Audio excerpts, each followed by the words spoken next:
يا ربي بالمصطفى بلغ مقاصدنا واغفر لنا ما مضى يا واسع الكرم يا ربي بالمصطفى بلغ مقاصدنا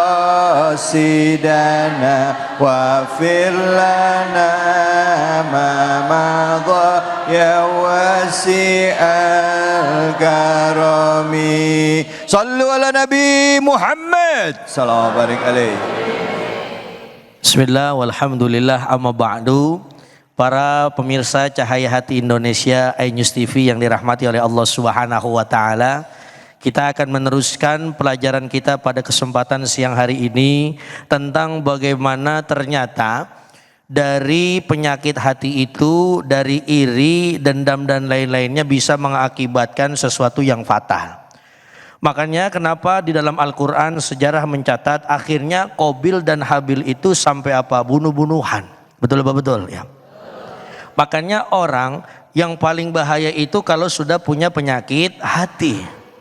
Bahkan dari lama-lama Rasulullah Shallallahu Alaihi Wasallam bilang apa dalam satu hadisnya?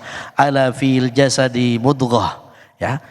Wa idza saluhat saluhat jasadu kulluh wa idza fasadat fasadat jasadu kulluh ala wahiyal qalbu. Karena iri itu timbulnya dari mana? Dari hati yang tidak bisa menerima. Bagaimana seorang Qabil tidak menerima apa yang Allah berikan kepada Habil? Kalau bahasa kita Ustaz David, Habil mah enak-enak aja begitu kira-kira. Padahal pengorbanannya Qabil dengan Habil hampir sama. Begitu juga biasanya dalam keseharian kita ya Bu ya, namanya saudara ya begitu kira-kira. Namanya saudara kan ketika dia berjuang misalkan untuk orang tuanya, anak untuk orang tuanya, biasanya ada orang tua yang memperlakukan anaknya berbeda-beda. Kita punya anak 3 ya Bu. Biasanya anak pertama dengan anak ketiga perlakuan kita agak berbeda. Mungkin kalau kita lihat kenapa seperti itu, anak pertama bisa jadi pengorbanannya lebih apa? Lebih hebat dari anak ketiga. Padahal kita nggak boleh begitu, harus sama memperlakukan anak kita. Supaya apa? Supaya nggak ada iri-irian. Mentang-mentang anak pertama direktur utama, gajinya 15 juta, tiap bulan dikasih sama anaknya 3 juta. Wow, girangnya minta ampun. Akhirnya anak yang pertama direktur utama setiap pagi sampai malam dimasakin ayam bekakak. Anak ketiga Ustaz David bukan direktur utama, maaf cuma cleaning service. Tiap bulan cuma ngasih 50.000. La ilaha illallah, anak yang ketiga cuma dikasihnya apa? Sambel sama nasi doang ya. Tambahin dah 1 garam ya. Akhirnya timbul iri-irian. Nah maka dari itu Allah Subhanahu wa ta'ala enggak pengen kita seperti Qabil dan Habil, cukup sebagai pelajaran. Makanya Al-Quran itu banyak bercerita, banyak menekankan afala tatafakkarun, afala yatadabbarun Al-Quran, macam-macam. Akhirnya sehingga kita bisa mengambil ibrah daripada setiap kisah yang ada dalam Al-Quran. Bu, sekarang saya tanya, Al-Quran itu ceritanya lengkap apa enggak? Oh, lengkap sekali dari Nabi Allah Adam sampai Rasulullah Shallallahu Alaihi Wasallam. Tinggal kita bagaimana bisa nggak mengambil ibrah ataupun pelajaran dari setiap kejadian yang Allah catatkan di dalam Al-Quran. Maka saya yakin mudah-mudahan pulang selesai acara Cahaya di Indonesia siang hari ini, Allah jauhkan kita daripada penyakit hati. Amin ya. Iri, karena iri ini Masya Allah Bu, efeknya luar biasa nanti dalam kehidupan. Apalagi misalkan ibu ketemu sama orang yang kita iriin. Kalau ketemu papasan di jalan, kira-kira mukanya enak apa enggak masangnya? Waduh, nih ya nih lewat nih. Itu maafin Ustaz David, 1 kilometer Pak, udah ketahuan baunya sama mukanya. Iya lagi itu ya. Kita udah langsung mikir itu, kira-kira sebelah kanan ada gang yang bisa kita lewatin apa enggak ya? Biar apa? Jauhin dia, betul gak kira-kira? Makanya orang kalau punya penyakit hati ini udah gak enak aja tuh. Coba kalau kita misalkan gak ada iri, gak ada dengki, ketemu siapa aja juga enak bawaannya. Biar kata gak punya duit dong. Misalkan ada Ibu Maisarah ketemu Ibu Maimunah ya. Ya Allah Maisaro, enak emang gak punya beban apa-apa, iri enggak, dendam enggak, dan lain-lainnya. Lewat ya Allah. Gimana nek? Sehat-sehat, badan sehat, kantong kagak. Tuh enak ya, betul gak kira-kira tuh? Coba yang saya bilang tadi di awal, kalau orang punya iri, Ustaz David, la ilaha illallah, maaf Bu, bahasa orang kita, orang Bekasi, itu hati gerendeng aja bawaannya. Tuh, lihat tuh, dia tuh. Mana kerudungnya hijau, bajunya kuning, roknya putih percis kayak bendera Itali. Itu bawaannya kesal aja Bu, bahkan mohon maaf ya, dan ini kurang baik kita lestarikan dalam kehidupan, betul betul. Apalagi dalam bertatangga. Dulu saya ingat Ustaz David, ketika saya dulu mondok, apa kata salah satu kitab diajarkan di pondok kami, al-insanu madaniyun bit-tobai. Manusia itu maaf butuh manusia yang lainnya. Maka supaya kita misalkan butuh manusia yang lainnya, dan pasti kita akan dibantu oleh manusia yang lainnya. Keluarga akan dibantu dengan keluarganya, tetangga akan dibantu dengan tetangganya. Maka iri, dengki, dendam hilangin dalam hati kita, sehingga insya Allah dalam bermasyarakat kita bisa berjalan bersama-sama. Orang kan kalau misalkan jalannya bareng-bareng enak gak kira-kira? Enak. Kakak jalan bareng sama adik, suksesnya juga bareng-bareng. Tetangga sama tetangga, apalagi maaf ya sekarang kan lagi musim hujan nih.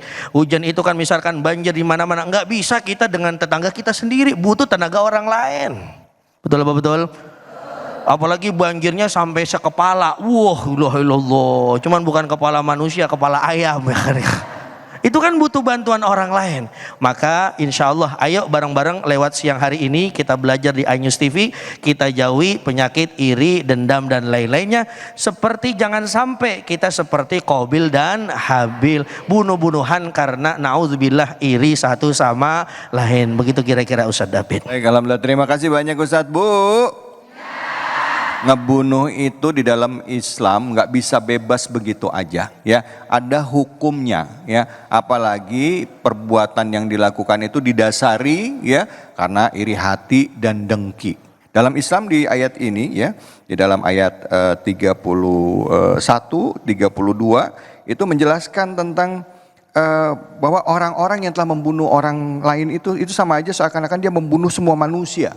Ya, satu orang ini dibunuh misalkan membunuh seluruh manusia. Nah, sebelum kita kaji lagi dari apa yang disampaikan oleh Ustadz tadi yang memperingatkan kepada kita bahayanya punya perasaan dengki, bahayanya punya penyakit hati.